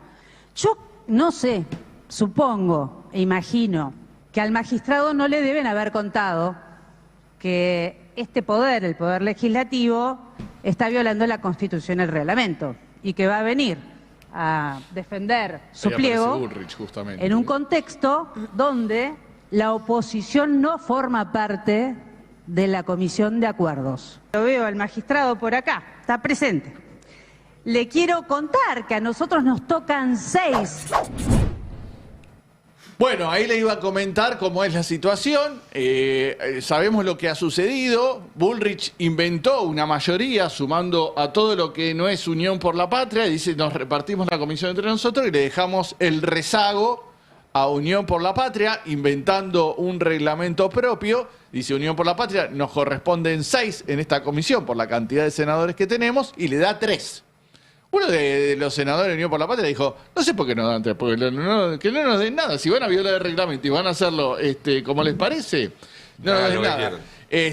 Bueno, esa fue la primera discusión que hubo, porque, digamos, vamos a explicar, es importante la cantidad de senadores que tenés en cada comisión, porque si no, ¿cómo haces para vetar un dictamen? Siempre va a tener mayoría del oficialismo, como sucedió en este caso. Estaban todavía discutiendo y ya estaba el dictamen firmado, porque el número le daba para proponer a Máiquez. Una escribanía, como decían en otra época. Exactamente, una escribanía. Máiquez dice, no tengo nada que ver con el gobierno. Incluso se ofendió que le diga, siendo que tiene un hijo ministro. El hijo ministro de Justicia. Tengo un chisme sobre eso.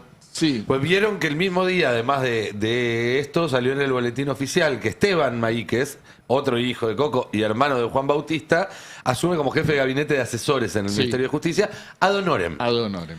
¿Por qué ad honorem? Porque Esteban ya tiene otro cargo en el Estado, bastante mejor remunerado. Entonces, si él aceptaba la remuneración como jefe de gabinete del ministerio, tenía que renunciar a un cargo en Cancillería con estatus de cónsul. Estamos hablando de cargos de arriba de 10 lucas verdes. Es decir, gana el doble, el jefe de gabinete gana el doble que el ministro de ese gabinete, que es su superior, es algo absolutamente ridículo, pero bueno, así todo queda en la familia. vida en la familia Máiquez, ¿no? Increíble. Cobrás de Cancillería, ejerces en justicia, tu papá es camarista. Y no quiero pensar de dónde cobra, porque también designaban secretario de Obras Públicas, ¿no? Ad honorem. No quiero pensar de dónde cobra. No saber de dónde cobra. De todas las constructoras debe cobrar. Ayer sorteó sus últimos sueldos.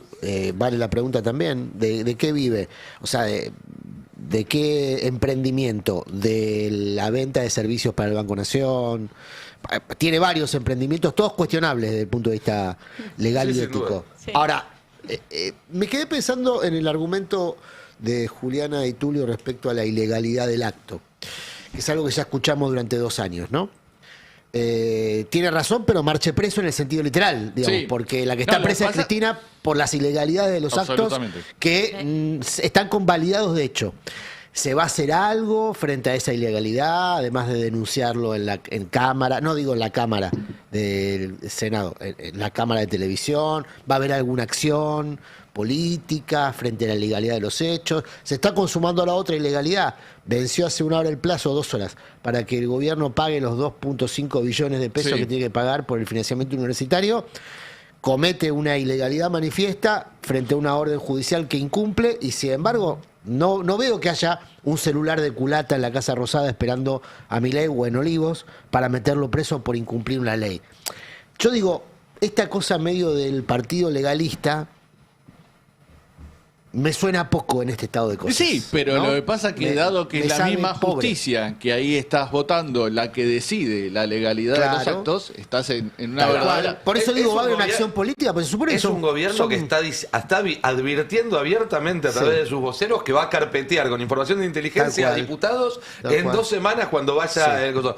Bueno, si vos te quedás sentado dejando que eso suceda, dejando que el gobierno excluya periodistas simplemente porque le interesan, que el gobierno incumpla fallos de la justicia y leyes del Congreso, y bueno, sí, lo que pasa es que van avanzando y llevándose puesto todo.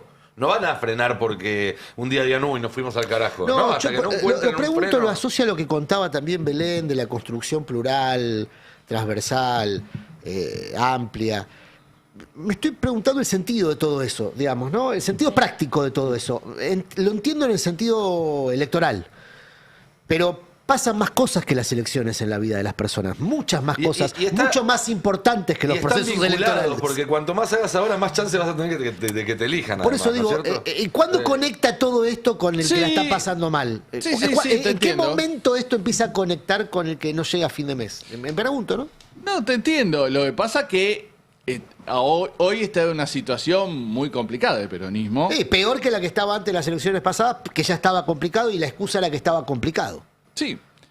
O sea, si la excusa es estamos complicados, por eso no hacemos nada, y la instancia es te complicaste más, bueno, quizá la mejor estrategia sea hacer algo para no estar tan complicado. Bueno, lo que hicieron los intendentes el otro día me pareció interesante. Sí, sin duda. Bueno, una de las explicaciones que daban del lado del... ¿Por qué reaparece Massa? No, hacía rato que no aparecía él, aunque sea de manera física, siempre se habla de Massa, pero no aparecía él. Y lo que te decían es que el humor social cambió.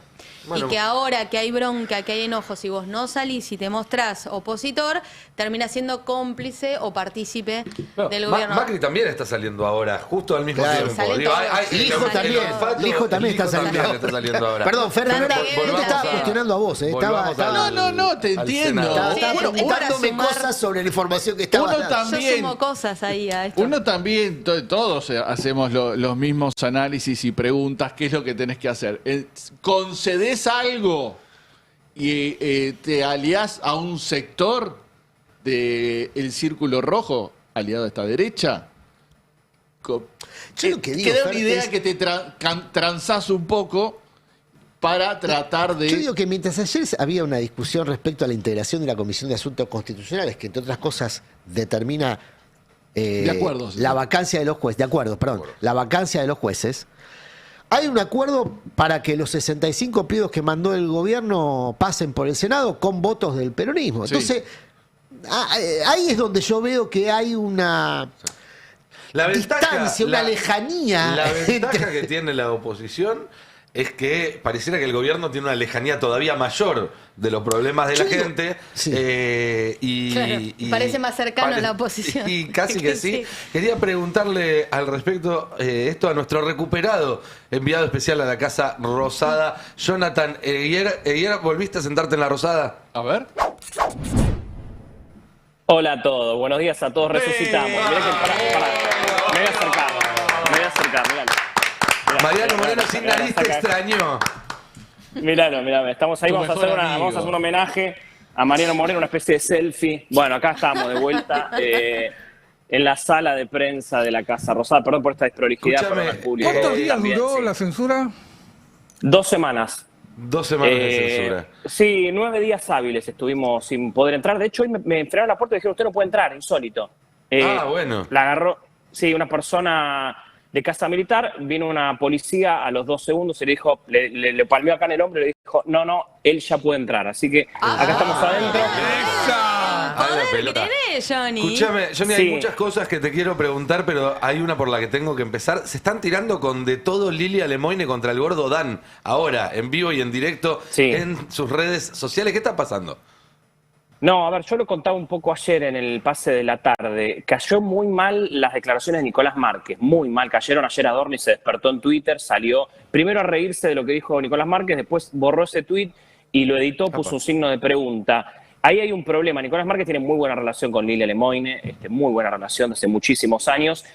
Y, a ver, el gordo Dan de alguna manera empieza, a ver, es un defensor de Adorni, por más que ahora estés callado la boca, porque la verdad es que obviamente al gordo Dan le parece muy mal lo que pasó con Adorni, lo tiene que defender porque también ya hicieron una relación con Adorni. Bueno, en ese berenjenal que hay, empiezan este tipo de problemas. Lilia Lemoine contra Nicolás Márquez, porque ya salió Adorni y habilitó a un montón de oficialistas que rodean a Milei y que son parte del gobierno, como Lilia Lemoine, a salir a atacar a Nicolás Márquez. O sea, lo que le pasó a varios libertarios de la primera hora, hay muchos libertarios de la primera hora que terminaron eyectados. Nicolás Márquez no era uno de esos, parecería tener ese futuro. Sí, Nicolás Márquez no deja de ser una figura periférica en esto. Ahora, cuando Lilia Lemoine, que es probablemente después de Karina la persona más cercana a Milei, en términos estrictamente... le dice al gordo Dan, probablemente una de las personas más cercanas a Santiago Caputo, vos, en la vida real, vos dejabas caer este gobierno. Eso es lo que pone el tuit de Lilia Lemoine. ¿Cómo se tiene que interpretar eso? A Lo ver, está diciendo acá golpista, digo, lo está incluyendo en el... le está diciendo cuca por poco. Sí, porque funciona así, digo, uno cuando levanta el nivel de crítica se transforma inmediatamente en un enemigo. Hablo de los propios, ¿no? Cuando uno de los propios empieza a criticar, le perdonan una, le perdonan dos, a la tercera directamente salen a acribillarlo y ya lo ponen como enemigo, como si fuera, como bien vos decís, un cuca y demás. También deja ver la debilidad del gobierno, ¿no? Que vio que el año pasado Milei podía caer, esto es una certeza, el gobierno el año pasado podía caer y ahora se encuentran en la misma situación. Y ojo a esto porque son pistas de Lilia Lemoine. Evidentemente el gobierno está viendo que está débil, que el gobierno puede caer. O sea, Lilia Lemoine está contando esto, lo está viendo porque es parte de lo que ve el gobierno, que es parte de lo que vengo contando. Karina Milei considera que si se cae Adorni ya está, el gobierno está terminado, por eso lo sostiene hasta el final. Pero bueno, es parte de esa pelea ahora. Sí. En relación a esto te pregunto por un rumor que está muy fuerte desde ayer, que es la forma de salvataje de Adorni por la vía de cómo escondes un elefante en una manada de elefantes, digamos, ¿no? Hacer un gran cambio de gabinete para oxigenar la gestión, darle otro aire, por lo tanto otro impulso, y en ese recambio de gabinete mandarlo a Adorni a algún consulado, no sé, cualquier cosa, un puesto menor, que le permita la ventaja mantener... de mandarlo a un consulado es que se ahorra un montón de guita en pasaje. No, y aparte Ya puede pagar, tiene un montón de hipotecas, tiene mucha deuda para pagar, Claro. según su escribana, así que le estaría haciendo el favor de que pueda pagar las cuentas. Pero digo, A ver. perdón, la pregunta es, si se hace ese recambio y se va el equipo de Caputo, que es, me parece, de todo lo que se menciona como posibilidad, algo muy plausible por esto que hablábamos antes con Fer, ¿no? La estrategia indemnizatoria que está llevando adelante con esta colocación de deuda. ¿Cómo va a ser la interna para tramitar la disputa de espacios de poder? O sea, porque si vos haces un recambio de esa característica, si ahora se están matando Santiago y Karina, cuando aparece un puesto disponible, imagínate si aparecen 20. No, bueno, por eso, el reseteo del gobierno, que es una posibilidad, se da sí y solo si la gente Si se de va Santiago uno de Caputo ellos, claro, si la interna sale se expulsada del concluye, gobierno. Si se va uno de ellos.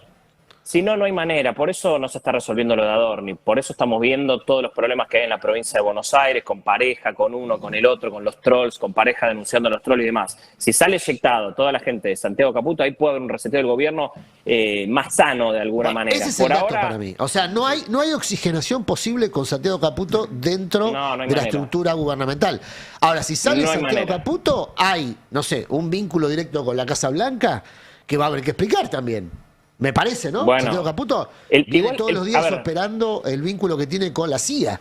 Digamos, ayer salió a operar el problema no es solo Santiago Caputo, también es Javier Milei. Digo, la decisión también ahí de sostener a Santiago Caputo también es de Javier Milei. O sea, es de los dos. Karina Milei, recordemos que Karina Milei, esto hay que repetirlo hasta el cansancio, es la jefa del gobierno. Digo, la persona que manda en el gobierno, la persona que pone y saca ministros, pone y saca jefe de gabinete es Karina Milei, no es Javier Milei ni nada. Pero Javier Milei ahí suele ser como una especie de freno con respecto a las ambiciones de Karina Milei contra Santiago Caputo. Si no se resuelve esto, va a ser difícil el reseteo. Yo por eso vengo diciendo, Adorni hasta el 29 de abril llega. O sea, en el Congreso va a estar dando su informe de gestión, que esa va a ser su conferencia de prensa. En estos momentos hay mesa política acá en Casa Rosada, hoy, un viernes, que la está encabezando Manuel Adorni. Ya llegaron todos, Karina, Lule, Bullrich. El único que no está es Luis Caputo, que está en Estados Unidos. Vamos a ver qué sale de esto y a ver cuáles son, digamos, los considerandos del gobierno sobre esta primera semana con Adorni ahí, viste, en la cornisa. Hay que ver cómo sigue el gobierno. Esta semana fue muy mala para Adorni también.